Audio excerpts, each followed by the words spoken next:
you doing, everybody? My name's Jason Flom. He's got himself a Cadillac, but he can't afford the gasoline. And he's a cold-hearted man. It's Peter Tejan. Cold-hearted man. He's already talking about, like, rare songs. So we're going to get to that. But because today we're all about Powerage, right? AC/DC, 1978.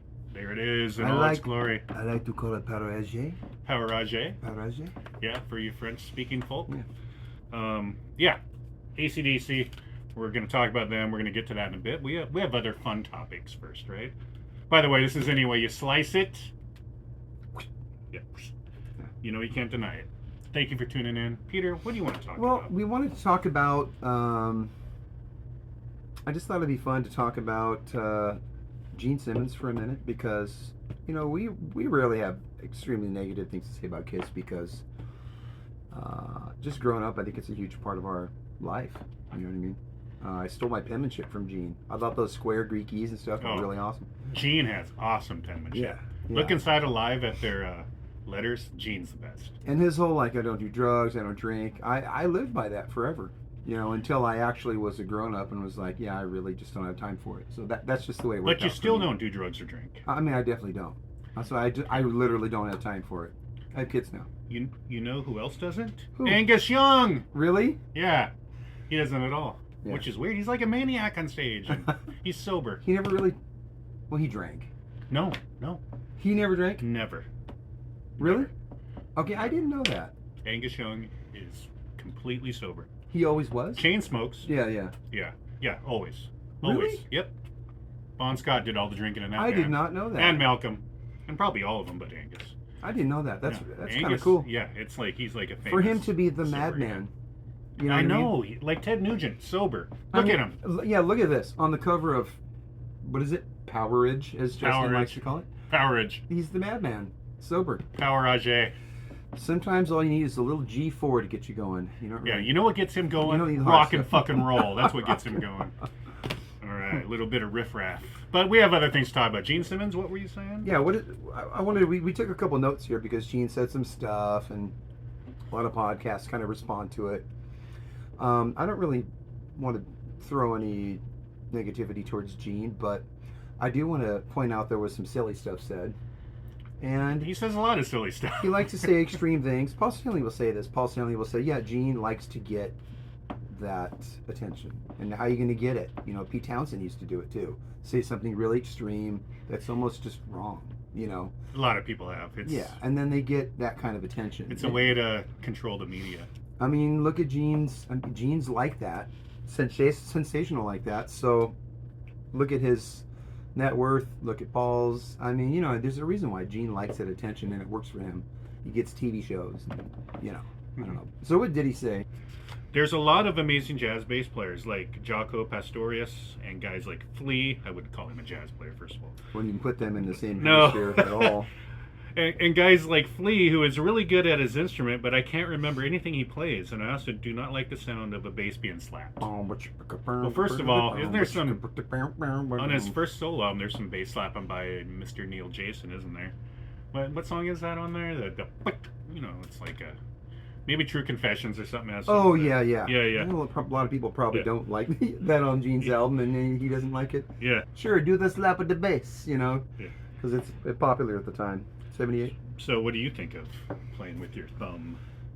You know, I'm not that a huge sound? fan of slapping. I'm a drummer, so slapping, sometimes, you know, they get going with that slap, slap, and they're not really on. You know, I suppose if I was playing with Victor Wooten and he was slappity slap, totally on, that would really be in the pocket and I'd be feeling it. But a lot of guys I've played with, when they do the slappity slap, it's not always in the pocket like I'd like it to be. It's a tonal thing too. I do like the warmth of fingers, and I love pick, like Chris Squire and stuff like that. Oh, yeah. But slapping isn't my favorite thing either. I'm trying to think. If it's slapping, and if it's not Les Claypool, I guess I'm not usually that into it. I love Les Claypool. Les Claypool, man. We could talk about him for a while. You know, he's just the first thing that comes to Gene's mind. He's saying it. He likes to make these comments that make a big spectacle. He likes that kind of attention, and to compare like rock pop songwriting form and the expressiveness that is the idea of jazz. You know, you get your song, you're improvising within the framework of these chords, and you're taking turns, and you're conversating underneath the sidemen are, and it's bizarre to really even compare them. But I think people like Gene like to compare these things because they feel defensive.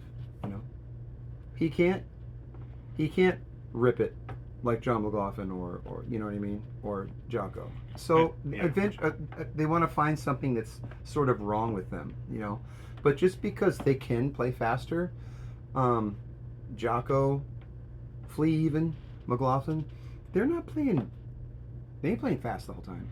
They play fast as a means of expression when I think when that's called for. Some people play fast more of the time than others, Ingve or whoever. You know what I mean? It's his thing. It's just a different form of expression. You know what I mean? So I think it's interesting because even when I was a kid, when I was a teenager, Gene, he's been saying stuff like this in my like Cream magazines and stuff since I was a kid. You know what I mean? Can't remember how I felt about it as a kid. I probably thought, oh yeah, true. Let's just rock and roll all night, party every day, and you know. But later I was getting into jazz. I mean, I was getting into jazz heavy by the time I was like 17. So, I don't know. It's just kind of a silly. I just wanted to point out that it's apples and oranges. You know. Yeah, I was gonna say it's his opinion, and for that matter, I agree with Gene. I personally don't do interviews where I say stuff like this because I personally don't do interviews. But I agree with Gene that I like simple bass players more, like say a la Cliff Williams, and he has actually mentioned Cliff Williams in interviews as well. I don't think he's mentioned him by name, but he's mentioned like I've heard him mention like the bass line to "You Shook Me All Night Long" is he likes that. Yeah, but he likes the more simple stuff. Yeah, but they're simple isn't really the idea. They're playing parts. They got a part. They worked it out. Oh, that works nice. So y'all do the fifth off that, and then they play it like that for the rest of their life. You know, and these are career bands that have like a half a dozen big albums or whatever, and they don't deviate. They play it like this all the time. I love rock and roll and the AC/DCs and whoever else out there. It's a big part of my musicality, where I'm coming from. But it's apples and oranges. You know what I mean? You're just playing your bass line or your rhythm guitar or whatever. It's just this written part that you keep. You're not progressing, you're just playing that. And there's nothing necessarily wrong with that. But to pick out that kind of thing and to say the jazz guys are trying to show how good they can play all the time. Is that how Gene would really feel about Stan Getz? Have you ever heard Stan Getz play fast? He don't play fast. I mean, he can. He probably warms up playing fast stuff. I mean, he did. He died, of course. But there's even like Coltrane, sheets of sound playing over giant steps, and like, but sweetest song flute. I mean, like, it's not all fast. It's not all complicated. So I think these rock guys feel defensive about jazz guys because they can do more, but they don't always do more. Yeah, I think they do it when it's time for that kind of expression, when it's called for. But the amount, I guess my point is, since I do come from jazz too, the amount of expression that you're shooting for as a jazz player, and some guy comes along and says, "Can you write a song?" It's like, I don't know. Would you say that to Joni Mitchell and her band of jazz guys? I mean, I don't know. Would you say that to Pat Metheny? I mean, yeah, they can write songs. They actually know songwriting a lot more in depth than most rock dudes, unless you're Eric Johnson or Steve Vai or something like that. But yeah, as he said, apples and oranges. Like, people have different. It's 2 different worlds. These guys grew up playing that way, and that's the way they play. So yeah. I don't know. Yeah. I'm being picky here, but I guess I've always kind of wanted to respond to one of these Gene comments. I've been hearing them my whole life. You know what I mean? Where he. We could do a whole episode on where he shuts down some jazz guys or whatever. You know what I mean? Yeah. And I just kind of thought it'd be fun to respond, to say, it's a whole different thing, Yeah. Speaking of shutting down jazz guys, John McLaughlin, who I know him from some Miles Davis stuff he did. Mm-hmm. But this is Gene's quote. He's a great player, but here's a question: can you hum any melody that he's ever played on a solo? that question is for you. Well, Gene said it for everybody. But. Pretty much everything on Birds of Fire. And the answer is yes, but when it calls to really deliver that energy, can you hum all of Angus's solos? I don't think you can hum that fast. I mean, there's some, yeah, maybe it's pentatonic, maybe it's a box pattern for a second, whatever, but it's fast. Being hummable, is that really what the music comes down to? Good music is hummable. Good. I don't know. That's what makes good music. I mean, I just think that's some good music. Well, Gene's answer to that question was, of course not. Well, you met your match, Gene. Meet Peter Tejan. He can. I mean, you know, I can hum the Yngwie stuff too, but I mean, the point is, I think the rock guys are just so defensive from jazz guys, and I think a lot of them have always been like that, you know. And they're disinterested in it because it doesn't really connect with the way rock works. You know, you write a catchy hook, you got that right singer, you got that right producer that year, and boom, you have this album you live on the rest of your years because it really hit people. I mean, I get it. You go out, if you play that song differently, everyone's going to talk shit about it forever. In jazz, they're going to talk shit about it if you can't be creative and do anything fresh with the song. They're going to think you lost it. It's totally different. To even compare them are just, it's pretty ridiculous. Well, another quote. There's another one? Yeah, one last one. All due respect, but that music, jazz, is intended to show off how well you play. But I don't care about that. The hardest thing to do is write a good, simple song or riff. That's really hard. I wouldn't say that's really hard, though. You either got it or you don't, you know. Yep. And I think we know certain people got it. Gene's good at writing riffs. Mm-hmm. But just because he's good at writing riffs, that doesn't mean that that's necessarily more important than, you know, they had to have their Bruce Kulick come in. I mean, you know what I mean? It's all part of it, you know. Mm-hmm. Speaking of Bruce Kulick. You got some Bruce Kulick? No, I just who? Eric Carr or Eric Singer? Where do you stand on that? Yeah, I think I was thinking if I wanted to mention that, but I was thinking, nah. No, I just want your opinion. Who's better? The smart people know. You know, why I think we both like the Three Sides guys a lot, so I didn't want to say anything. And, no, that's not. Come off negative towards those dudes, but Eric Singer is an extremely talented, not just self-taught guy who could play with anybody. But can you hum any of his solos? But can you hum any of those snare hits? I mean, you know, he can play in the soul group. He could probably do a jazz fusion gig. I mean, his prowess on the drums is pretty incredible. He doesn't always get to show that off when he's playing like a bunch of the early Kiss songs that are kind of like, you know, just backbeat. Mm-hmm. But Eric Carr is, you know, Eric Singer. Did I say Eric Carr the whole time? No, you were talking about Singer. Yeah, so Eric Singer's, you know, he's on a different level. But that doesn't really mean I like him better just because he's on a different level. I mean, kind of like jazz and rock, like we talked about, like two different things, you know. See, it all ties in. The best recorded Kiss album, I think, with the best group of songs and performances and tones and mixes, all the way down to the mastering. I know what you're going to say. Is Creatures. And we know who did that album. That was Eric Carr. And Lick It Up's right behind it. That's because of his integrity and because of his feel, you know, so. Yeah. That's my take on that. My answer is simple. Eric Carr. And the reason is I like, especially for a drummer, I go by feel. Yeah. Yeah, but liking it. Not technical prowess. Liking it is different than who's better. Yeah, no, better is a technical. No, I'll, you know, if there was some drum competition or something, yeah, Singer would win. But yeah.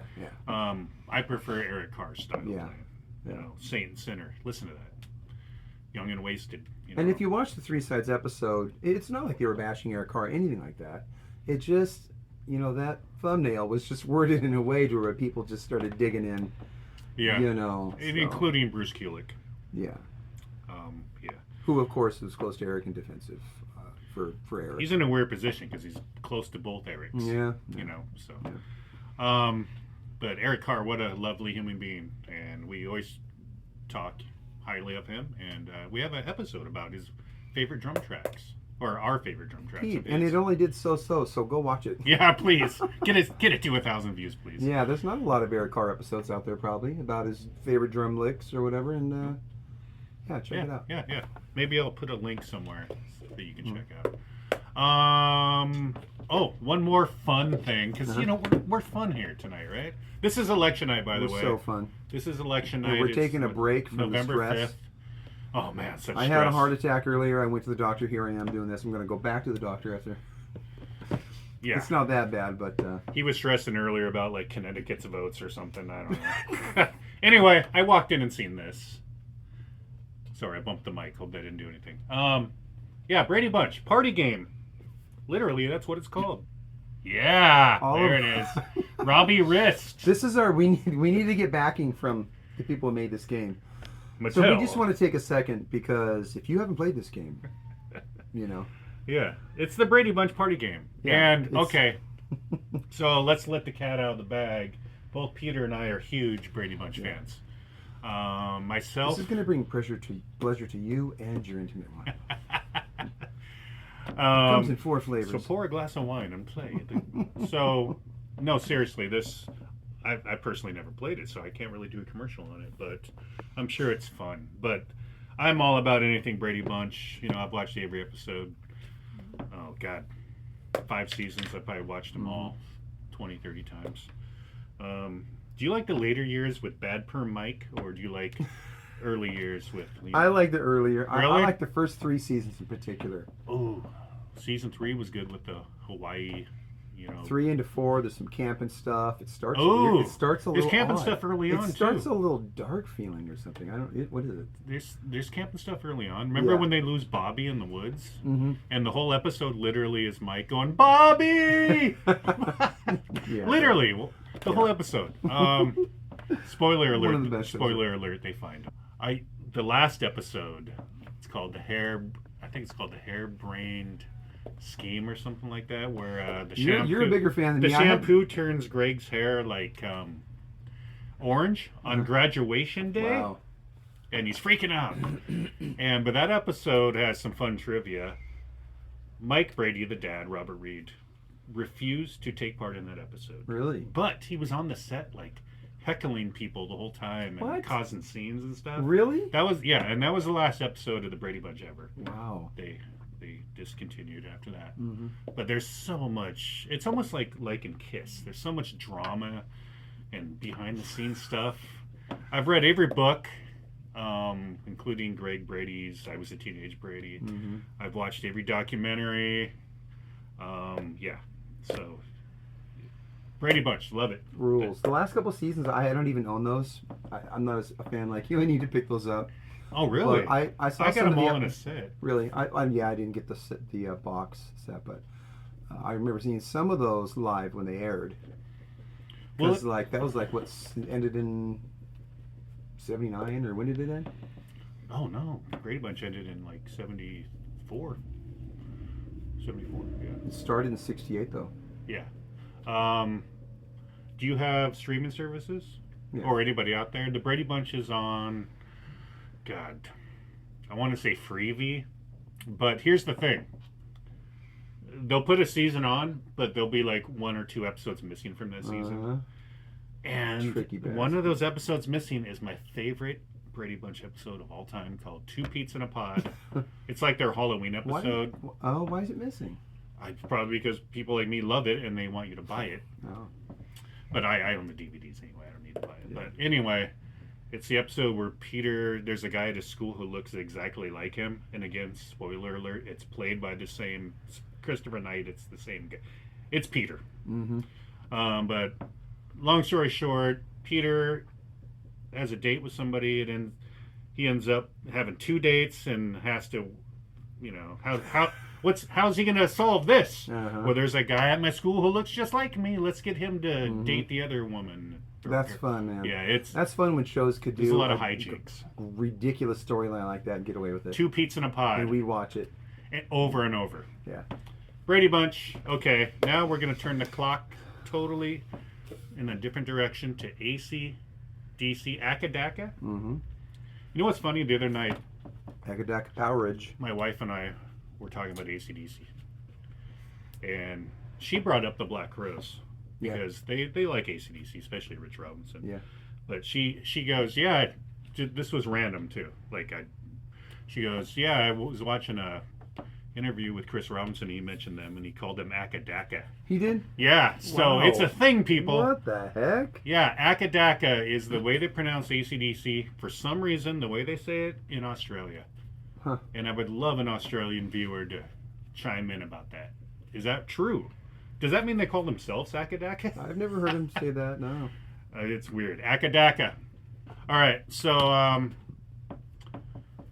we've kind of alluded to it, but we recently did AC/DC album rankings.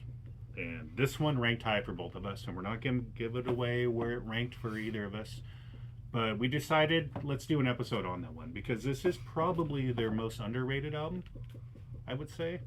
For its quality, yeah. People like it, but as high as we have it, like, people should talk about it more. And so we decided to do that. So let's do that, please. So for this one, this is the first one that's kind of on this, it's a bump up in quality. It's a bump up in clarity, you know what I mean? Somebody might say quality, well, they like the raw stuff, you know. But this was just raw enough to be, I think, a step ahead sonically. Clarity, you know, still raw. For me, this album is always special because it does sound really good, but it doesn't sound chiseled like Highway to Hell. And it feels like they just got together, wrote a bunch of rockin' songs, and just played them in the studio. Got good takes and everything, but it doesn't sound really overdubby. It doesn't sound really expansive. There's not a lot of special reverbs coming and going and things like that. You know, there's a lot of shaker on this album. They did add some percussion. Yeah, especially on Rock and Roll Damnation. Yeah, that's a cool groove on that. Oh, yeah. Yeah. But it's a special album because they're really beginning to be at the height of their powers, but it's not Mutt Lange. You know, and I love the Mutt Lange stuff, but this is cool to me because it's not. It's kind of ironic that it's their last album with Vanda and Young, because it was like their pinnacle. Like, hey, onwards and upwards, you know? And now that we've reached our pinnacle, goodbye. We're going with Mutt Young. Yeah. Mutt Young, I almost said. Mutt Young. There's a lot of Youngs involved in the AC/DC. Yeah. Mutt Lange, who, of course, later would take Def Leppard to new heights. And it's weird because High and Dry with Mutt Lange. Very AC/DC like that album. Very. Yeah. But anyway. Guitar sounds and everything, yeah. Yeah, Vanda and Young. Vanda was in the Easy Beats with George Young. Of the older brother of Malcolm and Angus. So that's cool. But yeah, they decided to go on after this for a more, I'm not going to say commercial, but they knew American radio would be more perceptive to Mutt Lange's production, you know. And sure enough, Highway to Hell, Back in Black, for those about to rock. I mean, come on. Yeah. We're going to go track by track in a second. This was recorded in Sydney, Australia at Albert Studios. Okay. There was some stuff done in 77, but for the most part, spring 78. And it came out May 20th, 1978. So the first track, Peter, is my favorite AC/DC song of all time. It really is? And you know, want to hear something cool? Let's hear it. The second track is my second favorite AC/DC What? song. Really? That's how much I like this album. Let's hear it. Can you play, let's play some snippets. Let's do that. First of all, when I hear that, I love a singer who sings with attitude, you know, and boy, does he sing with attitude. You know what I mean? I love Bon Scott's vocals. He called it toilet wall poetry, or at least that it was said that that's what he wrote. Yeah. And that's not necessarily a bad thing, you know. He comes up with some great lyrics, which I'll probably mention a few as we go on here. But the song has attitude, you know, it flows well. You know, the maracas and the hand clapping makes it. It's my favorite AC/DC song. It's interesting that that's your favorite AC/DC song. And some of the, to me, people would say they're simpler, but to me, some of the masterpieces that they've done, where the arrangements are so, you know, building up with this tension, and to me, this is just a really, it's simple, really good groove, really good pocket, and it really is. It really There's does. no bass slapping. It really pulls you. No bass slappity. No, it really slappity. pulls you with that pocket, and like his drumming is just so consistent. He's like a drum machine before there were drum machines, almost. You know what I mean? Like his relentless pocket. He knew exactly when to little drum fills, and sometimes it would just be it'd be like an upbeat on the snare, and that's all he'd do for his expression on some little fill or something. It would always rhythmically go with something else. He never played over the top. He strengthened everything. He's speaking of Phil Rudd, and I get that from that first song, but I have always. This is ironic because I've always wondered why they start this album with that when they could start it with Sin City. Much color, so much the story, and such an original arrangement they have for that. And Rock and Roll Damnation is just a good AC/DC song. It's weird. I love it. Yeah. I love it. It ain't bad, but it's a quick chorus that turns around, goes right back to the verse, and then it's one chord. I mean, basically. It's the chord progression, but if the bass player can go bum bum bum bum bum bum, really that's where it's staying. That's the root staying on that root. I just love the feel of it. Yeah, it does have a great feel. That's why every time I've noticed, like, God, that is a good feel. Yeah. This is Cliff Williams, bass player, of course. His first album with the band. Yeah, first album. And one of the reasons why they were, very excited to get him in the band is he sings background. So later on in the song, you hear "Damnation." It's Cliff and Malcolm. Now they have two background singers. So that was a big thing, and I love that addition to their sound, that the background vocals like that. So great fucking song. And it is a classic song. I mean, they were doing it all the way into the '90s. Mm-hmm. They love doing that song live. Yeah, I mean, I'm sure it goes over well. Speaking of songs that sound good live, Down Payment Blues. Man, what a song. Yeah, let's hear a bit of that. Yeah, so Eddie Van Halen's favorite AC/DC song. Well, he liked it. I read that it was his favorite, and really? This is his favorite album. Yeah? Yeah, so let's hear a bit.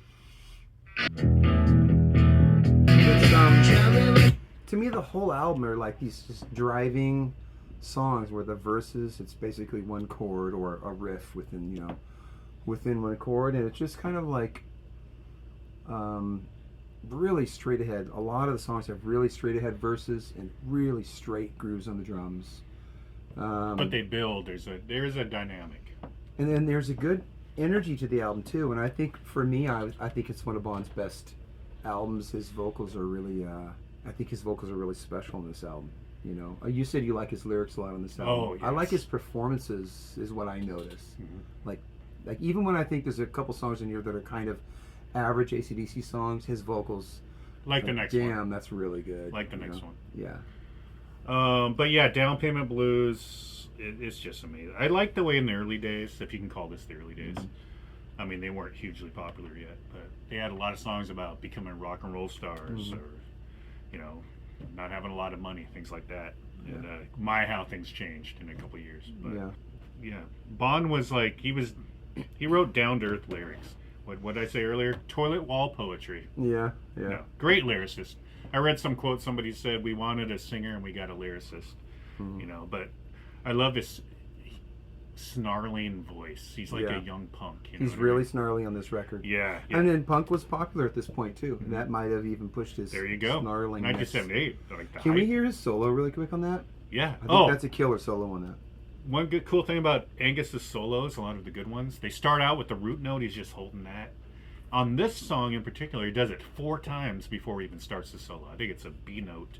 He just holds it and rings it out. He comes from blues? Yeah.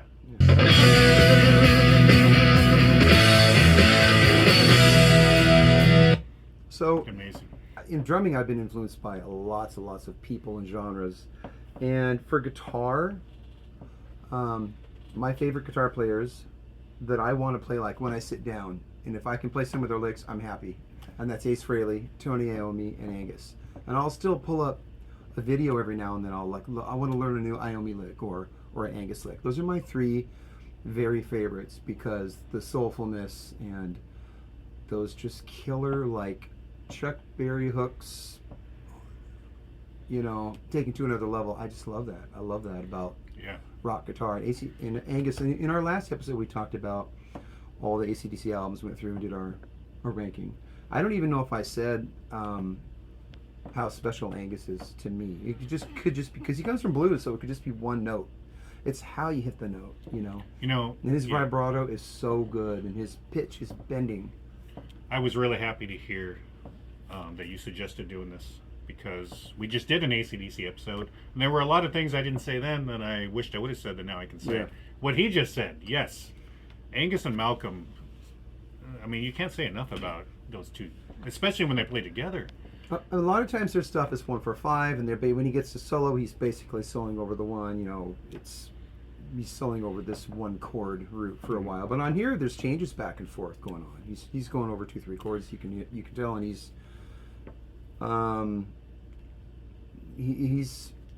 the changes are slow, but it's interesting. He's definitely got to pay attention to what he's doing. I've always wondered, like Clap and some of those guys, do they really know how to solo over changes if they had a solo over song form instead of just like one chord for 16 bars, but Angus is really one of my favorite lead guitar players. Yeah. And I never realized he was soloing over key changes there. Yeah, speaking of great guitar players, like I said, Eddie Van Halen, this is his favorite album by them, and his favorite song is Down Payment Blues, and he loves the solo, I read. And so let's talk about the AC/DC Van Halen connection. Okay, so they played Days on the Green in, I want to say, 78. So the year this came out. So picture this. They're opening up for Van Halen. I mean, both AC/DC and Van Halen are super popular yet. And I think, I want to say Foreigner was the headliner. I don't know. Foreigner was on the bill, Pat Travers, somebody else who are probably huge, and I just can't think of their name. But anyway, that's the first time Eddie's seen Angus, and he was really impressed. Or seen AC/DC, he was really impressed. And cut to 1984, they're out on their summer festival tour in England. AC/DC and Van Halen are playing a lot of the same festivals. Malcolm and Eddie are becoming like drinking buddies. They're going out to the bar every night, drinking, having a good time. And Eddie is just like, he's a huge fan. Yeah. So that's cool that Eddie would like them so much, first of all, because totally different kinds of music. There's this interview. To me, Eddie's not just totally everything spectacular and fast all the time either. Like, ain't talking about love or something. It's not that technical. It's that feel, that and the tone, the brown sound, and all that things that make, So Eddie Van Halen gets it. It doesn't really necessarily have to be fast to be exactly awesome at EVH stuff. Yeah, Eddie was real, man. But yeah, he always spoke highly of AC/DC. Yeah. But there's an interview. I don't know. I watched some YouTube video where they tried to make a controversy out of this, and I don't personally see it. But there's an interview with Angus from 1984, and they basically asked him, "What do you like? Do you like being on tour with Van Halen?" And he said, "Well, you can't really compare the two because they're more of a pop band. We're a rock and roll band." So this is 1984. I mean, people say dumb shit. What are you gonna do? I mean, but compared to AC/DC, they kind of were. On Fire? Hell no. No, he wasn't. Way. He just House had of Pain? No way. He was thinking about what he was seeing on stage every night, which is keyboards and stuff. People say so. Look at Gene Simmons' impersonation of Geddy Lee all the time. Yeah. It's the bottom line is this: Angus loved Van Halen. Van Halen loved him. So it wasn't meant as a put down. Yeah. Just wanted to state that. But so when Malcolm died. Unchained, this little pop song, little pop ditty, little jingle. When Malcolm, I'll wait. What's that? I'll wait. What do you think of that? Oh yeah. I'll wait for your answer. Hell yeah. No, when Malcolm died, Eddie went. He was shook me all night long. Is that a coffee commercial? Or? Yeah. When Malcolm died, Eddie had some very nice things to say about him. Yeah. Fond memories of. You catch somebody in an interview and they're in a certain mood and they had some funny thing goes through their head and maybe they might not even realize who is this interviewer that's in front of me right now? Who was it? Who was it? Throws us back to the Gene Who was it topic, 5 minutes ago? Who am I saying this to? Is it going to be a big thing? And I don't know. And back then there was no internet, so he didn't expect it to be on. What's this thing called the internet? Yeah, totally. He just thought he was talking to some dude in his, backstage with a mic in his face. You know? Oh, it might make the paper. I mean, of course, Van Halen was the biggest rock band in the world at that point. That year in particular, probably, right? Panama was probably on MTV behind him on a TV pissing him off. And they got Flick of the Switch, which wasn't selling that great, and they're pissed off. Plus Angus he's only 5'2", man. He's Yeah, you so, know. he's got a big truck. Yeah. He really is. He's 5'2". He really, yeah. If he was sitting here next to us, he'd be like right here. Yeah. Dude, I think it's really cool you said earlier that he never did drugs and never No, drank he and really stuff. didn't. No. To grow up in this, though. I mean, I grew up in bands and in a household. I wasn't in any drug-free situations in my whole life, really. And I just I just didn't care, So I think that's kind of cool.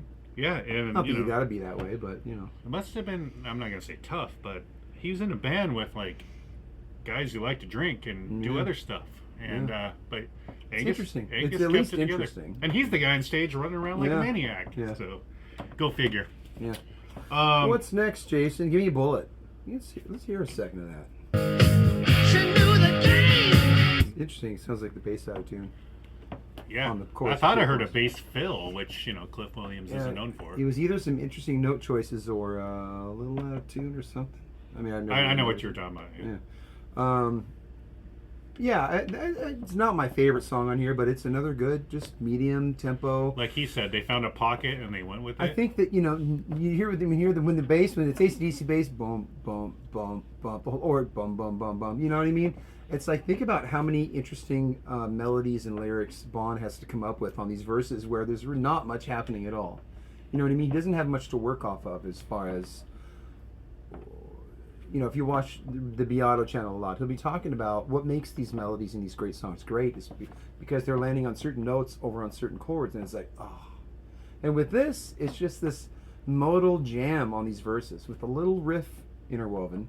And then Bond, that's his platform he needs to write his shit on. And it's like, it's amazing he comes up with a great scenario, visually, lyrically, and a biting performance every time. Mm-hmm. But yeah, that is an instance of not a bad song, kind of a little bit of a middle of the road song. But still, my highlight is Bond on it, really. Yeah. And the pocket, of course. Yeah. That's just how Yeah, I feel. I agree. It's not my favorite on the album. Yeah.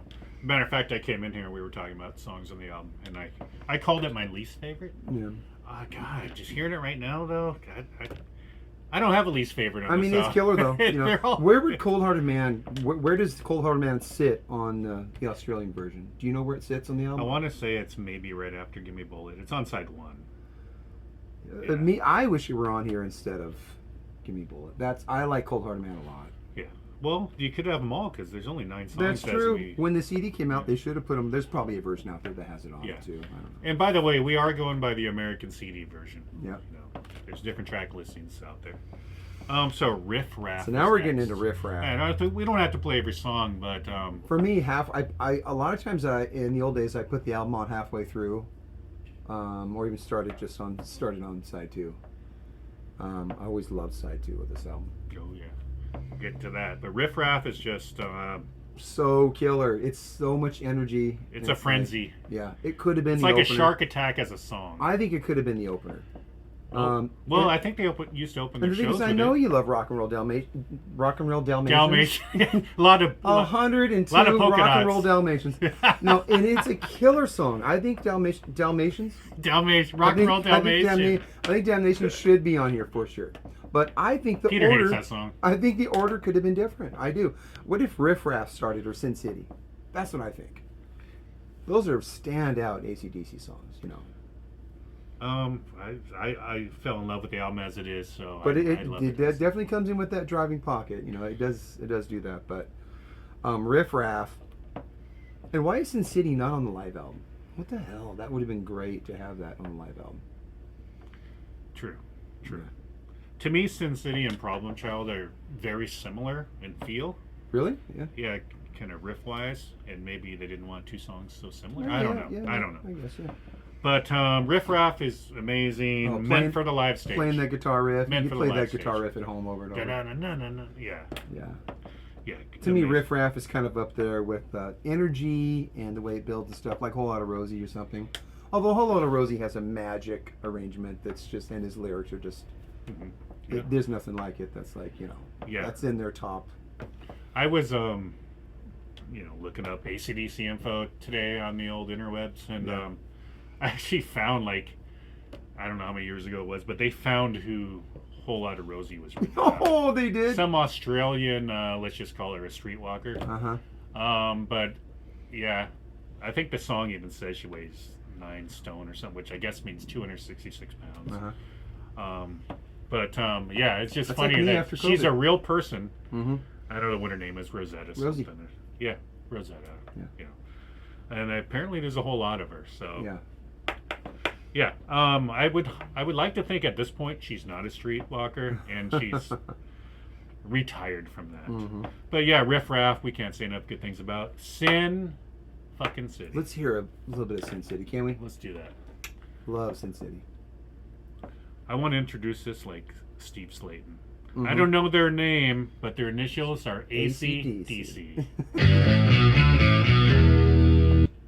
A lot of the song, to me, this has a little bit more of a gripping chord change thing happening. It's not like a riff trick, and there's boom, boom, boom underneath. You still got the root bass going the whole time, but there's those four distinct chords over the top of it. And Problem Child's the same way. Which to me creates more color, and man, his words and his performance on this, to me it's just magic. You know, it's always been one of my very favorites. And they get up there where there's that tension, and then right down into the verse. I just think this has got a lot of cool stuff in the arrangement that makes it kind of stand out. Yeah. You know, dynamic. It's pretty dynamic. And speaking of the arrangement, Van Halen did this a lot too. The song breaks down, the singer speaks. Yeah. Where is that in music these days? Yeah, dynamic. Well, first of all, you need a dynamic Hello, frontman to do hip hop, bro. it. Where is it in rock and roll? I mean, you need a great frontman to be able to pull that off. Yeah. Roth, and this is why he'll always be my favorite Van Halen singer and one of my favorite rock frontmen. Reach down to between my legs. He's fucking great at it though, Easy and so was back. Bond. So was Bond. Yeah. You know what I mean? So there's a few others. I'm not going to sit here and brainstorm at this moment, but there's a few others that do it too, and it's such a cool thing in rock and roll back in the '70s. And I wish it's the reason why. One of the reasons why I think the '70s is the greatest musical The decade. dialogue portion of the Yeah. you know, they're rockers. Pitch wise, not perfect rockers. They're raw. They're jumping around, but they did both have nice dynamic. You know what I mean? Mm-hmm. A nice. Yeah. Song, of course, is about Las Vegas. I mean, Las Vegas. Las Vegas. Yeah. Great song. Can we hear that solo really quick though? You want to hear the solo? But that solo, raw as hell, but so expressive. His vibrato. Think about all the greats though. They all have a vibrato that they could play one note and you know it. Oh yeah. All of them. Iommi. You could play somebody 1 second of a solo from that first album, and it's like Iommi. Well, You just know it. Malcolm could hit an A chord, you know it's him. Yeah, what I the way mean? his. Yeah. So he just mentioned Ace Frehley, and it's a good time to talk about something. So Kiss like to take a lot of credit for we took AC/DC out on their first tour. Yeah. False. The Is it? The interweb will tell you I otherwise. guess I've never really looked. In 1977, I mean, it was their first American tour, maybe? no, Kiss did play, or AC/DC played with Kiss for a handful of shows in December '77. But in the summer of '77, AC/DC played a handful of shows with a band called Moxie. And they also played shows with a band called, you may have heard of them, Rush, in the fall of '77. So, Rouge? yeah, Rash. But I mean, Kiss delivered them to a big arena. I mean, yeah. I thought they toured with them on Dynasty Tour a little bit. No? Priest did. It was Love Gun? It was Priest. Okay. Yeah, Priest. it was Live too. Yeah, a handful of shows, December '77. Mm-hmm. You know, just right before they really got into recording this album. So he mentioned there's a little AC/DC or Ace Frehley in that solo. But that solo, it's like Malcolm's tone back there. Malcolm's tone like changed a little bit. It's a little smoother on this, and a little more soothing on this album. But every time Angus comes in, it's like Marshall to 10. Yeah. You know, it's raw as hell. He's just going for it on that solo. Yeah. It doesn't sound like. You know, there's a lot of great guitar players. They want to get a solo that's got the right pieces at the right time. Ace would say that he would do a few takes and they would kind of sew them together and get the most memorable bits. To me, it doesn't sound like he did that there. It sounds like he just said go. No, he's and on. it's just insane. He's on. Like, I mean, it's really up there. Yeah. So that takes us to, I'm going to call it not only the dark horse on the album, but the dark horse in their catalog. It poses the question, what's next to the moon? What's next to the moon? Yeah. It's one of my favorites. Oh, absolutely. So for me, Riff Raff, Sin City, and What's Next to the Moon, those are my favorite three on the album. Right in a row, too. It's always been mysterious why they're buried in the middle of the album, because I get it back then. Side 2 was like side A, but side 2 version of side A. It starts over, I get it, but still, I always thought this album could have maybe done differently if the songs were in a different order. I mean, you know. Again, I fell in love with it just like it is, so I'm keeping it that way. But when Sin City came on, something happened to me. You know what I mean? A different kind of energy happened all of a sudden, and I think maybe I'm not alone. I mean, yeah, this is a lot of people's favorite album, and it is fine the way it is, of course. But I've always thought that. Sin City, why is Sin City buried? It takes me back to, like, it's 1981, and I have on KISW, and it comes on, you know? It's like, that song was, like, super popular on Sin Seattle City radio. starts side 2, correct? Yes. Yeah. What's Next to the Moon is incredible. Can't say enough good things about it. The chorus is what hooks me. It is really whole cool. thing, And like we talked earlier, it sounds like something that's got these rhythmic changes and hooks worked out to where, like, it could definitely have been on Highway to Hell. Yeah, it's like, it's a progression in songwriting for them, I think. You know, it's mellow. It's definitely different. The chorus is the heaviest part of the song. Yeah. It's definitely something different about It's it. your love gotta have. Let's hear it for a second. Shall we? That. Almost Dirty Deeds. That rhythmic thing, and even the drum sound, that beat that kicks in, it reminds me of, I don't know, Girls Got the Rhythm or something. It reminds me of something. They're working up to that. Yeah. So it's a really cool, different kind of song for them. You know.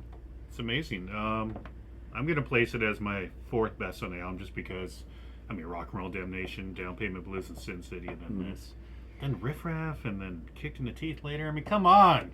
But you gotta, when you get this album and you put it on, and I remember when I had this on vinyl the first time when I was probably about 13, 14, and What's Next to the Moon? I mean, it's like everything, Rock and Roll Damnation, Down Payment Blues, Give Me a Bullet, Riff Raff, everything is just like, this is some dark shit, right? What's Next to the Moon? Huh. Well, let me get out my Robert Frost book and just figure this out. Yeah. I mean, it's interesting that they went there with that. I love it, that it's such an oddball title. Yeah, song title for them. In the Mind of Bon Scott. Killer groove, though. Yeah, we love it. Gone Shooting, speaking of a killer groove. Gone Shooting. You know, very bluesy. You know, it slows down the pace, but hey, it's great.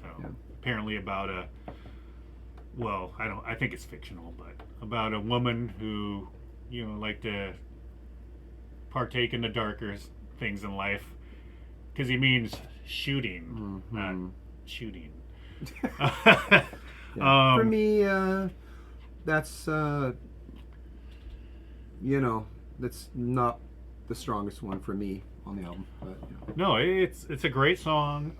They prove they can, you know, slow it down and do something a little different. It is different. It does, it does have a different quality for it. I love a lot of the guitar stuff he's doing towards the end. He kind of goes off the path and does some things. And let's hear it for a second. You want to hear a little bit of Gone Shooting? Pause that just for a second. So that's the thing we haven't mentioned either. You know, that the way the brothers played together on their rhythms and stuff, they would do things that were kind of like Paul and Ace. Slightly, it's like you could play the Ace part without Paul being there, or vice versa, and know what song it is and stuff, and be grooving on it. But when both parts are really there, it creates this thicker, interesting little ear candy, and they did that really cool. For me, a lot of times it feels a lot like Ace and Paul's connection with what they did rhythmically off of each other. We connect everything to Kiss, basically. Not much of a chorus, but with a groove like that, you don't really need much of a chorus. The way I always thought about it was that it's kind of a no bullshit album. It's straight ahead, but they were really... They should have just called it no bullshit. They were really solid at this time, and you know what I mean. In his vocals, song after song, really great performances. So, Although it's kind of a middle of the road song for me, but it just, you put the album on in the car and you're rocking. It's just straight ahead AC/DC. You know. You can kind of see why maybe it was their last album with Vanda and Young, because they took it as far as it could go. Yeah. You know what I mean? The next step after this was Superstardom, which they found the right guy to do it too. Yeah. But yeah, Gone Shooting's great. It fits on the album. You know, Yeah, it does. yeah, it's a good album track. It's not really a standout. They were on their way to a Mutt Lange because they need to find somebody that they would trust to, heaven forbid, tell them maybe what to do or try this or that, you know. And he had great ideas. Or maybe that chorus isn't good enough or whatever, you know. So.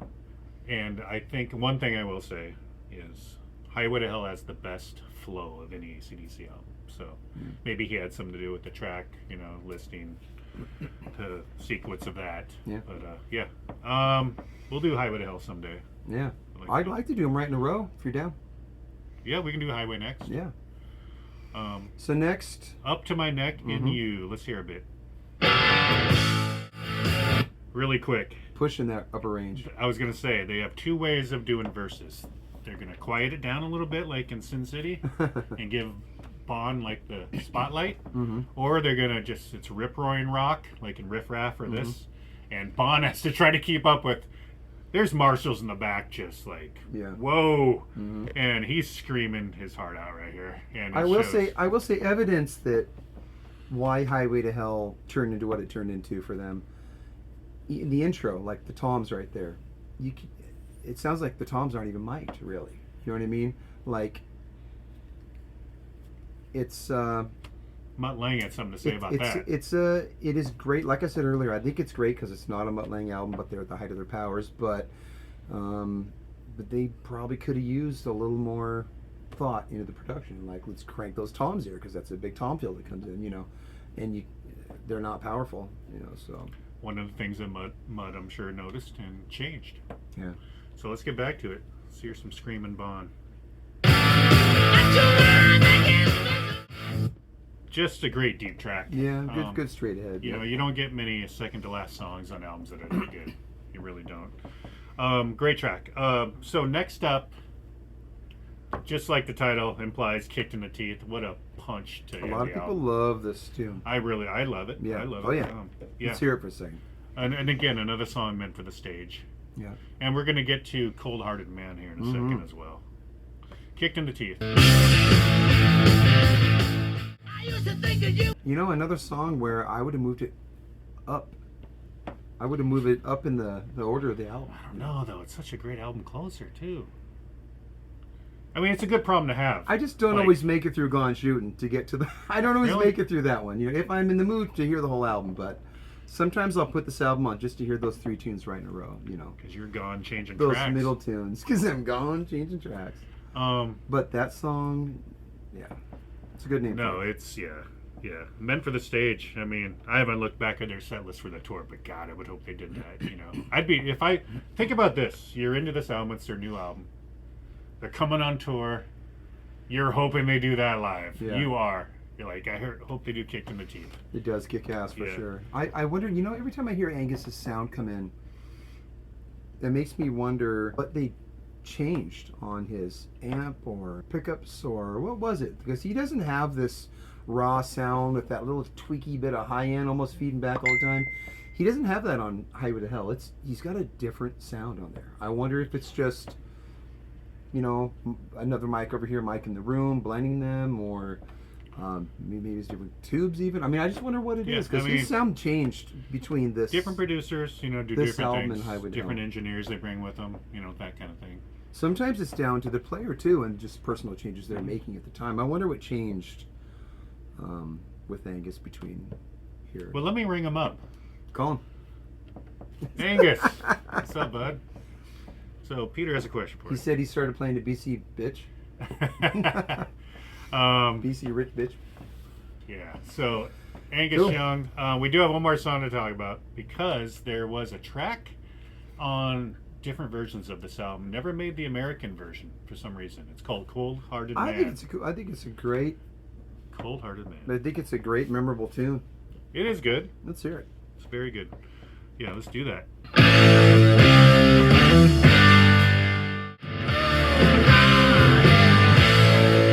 me, that's so good. I love that chorus. I think that they should have had their like, you know, Dirty Deeds chorus singing that with them though on the chorus. Oh, okay. And to strengthen that chorus a little bit, and I think that should have been like track 2 or 3. I think that'd be a great something great to have on side 1. Just, I don't know why they would leave. I mean, there's only 9 songs on the American version. Yeah. Why did they choose that for America not put that song? Yeah. Maybe for people would go buy the Australian version and all that. So, anyway, yeah. AC/DC Powerage. Yeah. We love it. But it's a good time to point out that you should go out and listen to our AC/DC rankings episode, because we do rank every album up to Razor's Edge, including Razor's Edge, and find out where this landed for us. And Peter? And listen to some jazz. Some jazz guys playing fast shit you can't hum. Go check it out. Really quick, I want to blow your mind with a fact. Blow it. I was, all into AC/DC and looking up their past tour dates and things like that. Mm-hmm. AC/DC, we live near Seattle. AC/DC have played Tacoma more than Seattle. Yeah. That blows. Because the Dome. Yeah, they're like masters of the Tacoma Dome. Just think about how many people, especially when the Dome was 83, 85. When did the Dome go? 84. No, 83. You're 83, right. They played, yeah. The Dome was a big thing around here. There was a whole neighborhood there, and they had to like tear people's houses down, pay them to move. They took some people's houses on big trucks and moved them somewhere else. They knew the Dome was going to be a big thing, and it's a special. If you look up Tacoma Dome, if you're not from around here, it's a cool looking dome with a little design on the top. It's cool. It's you can't miss it if you're going down I-5. It's still where great concerts. I just saw Iron Maiden there this last month, and I seen AC/DC there in '86. Back then, it was always like AC/DC with Rat opening, and then Fastways. There's 3 bands with like 3 great bands. There was a lot of 3 killer bands. The opener would usually be someone like Helix or like someone that wasn't like a huge group, but they're on their way up or whatever. There's a lot of historical shows here in the Dome. Look up that footage of Tommy Lee. What was that theater? Oh no, that was Girls. Girls. I was there. You were at that show? Yeah. Whitesnake opened. Oh, that's funny. Yeah. It's a classic footage. It's during his drum solo, right? Yeah. And what is he doing? He's just yelling Tacoma over and over? That, and they're guzzling Jack like it's nobody's business. That was a wild Tacoma show. Dome's That a was cool a wild place. show. Yeah. A lot of people would drive down from Seattle all the time to see the Tacoma Dome shows. Yeah. So AC/DC, they played the Tacoma. Well, they played the Tacoma Dome. I guess that's the only place they played Tacoma, right? Yeah. They played there 9 times, I think. Oh, really? And they've played Seattle 8 times, and 4 of those times were right in a row for those About to Rock tour. And I mentioned that to my wife the other day. They said AC/DC played the Coliseum 4 nights in a row, and this was her answer. I was at 2 of those. Really? I was like, I was at 2 of those. Man. Cool chick alert. Yeah. I married up. Yeah, I married up. We're Highway to Hell. Is that what you said? We're gonna do that? I'd like to go through Flick. Yeah. Okay. Personally. Yeah. I mean, once we get on a rampage, there's no stopping us. Yeah. So if you like this, there's plenty more to come. Yeah. So thank you for tuning in. Subscribe, all that stuff. You know what to do. Like, comment, and what do you think of this album? What are your favorites? Listen to our other AC/DC episode and the ones following, because we have plenty to come. I'm Jason. It's Peter. Or any way you slice it. Thank you for tuning in.